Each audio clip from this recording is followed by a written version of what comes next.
ya nawe nimba uri muri ba bantu baba barafashe nk'umugore abaca inyuma, hari umuntu uba yarafashe nk'umugore we amuca inyuma agafatirwa mu cyuho, hanyuma agahita ahunga uwo mugore akizira i Kigali kubera ko yamuciye inyuma nyine, akavuga ati reka uno mugore mwero niyizira i Kigali, noneho akava mu cyaro agasiga imitungo ye, agasiga nk'amazu, imirima ndetse n'amatungo, akizira mu mujyi. Yaza mu mujyi nta kintu na kimwe azanye, akisanga nyine akazi yabasha gukora akamubeshaho i Kigali no gukora ikiyedi, agahita yataka ikiyedi nyine kubera ko ariyo mahitamo yonyine afite. Hanyuma kwishyura inzu kubera nyine amazu y'i Kigali n'ikiyedi cyaho biba bigoye bro, biba bigoye.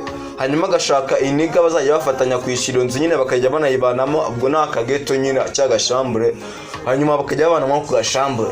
Ubwo nk'iyo irari ryabishe cyangwa wa muntu avuye mu ntara nyine irari ryamwishe akajya kugura ikiremwa ku muhanda cyangwa se bano bita indatwa, aragenda badiringa kuko kundi baba bari kunegotiatinga inda ikamuca amafaranga, akumva ni ibifaranga byinshi aciwe kubera nyine ka kazi k'ikiyedi amafaranga gahemba.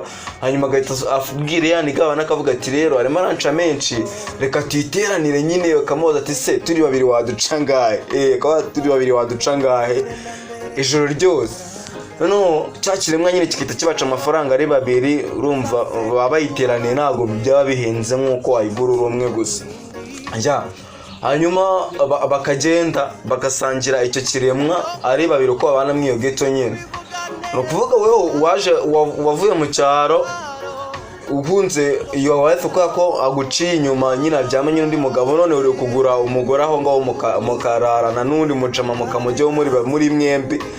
Urumva udakwiye gufata indangamuntu yawe ukagenda guhinduza amazina, bagakuraho amazina niho bagashyiraho inuze bya bindi Ama-G The Black ajya yiyita.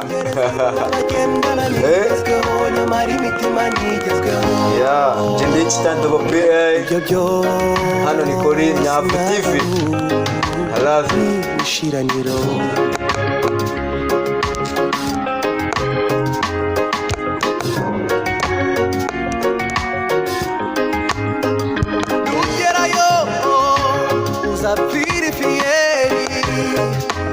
agapana agashati keza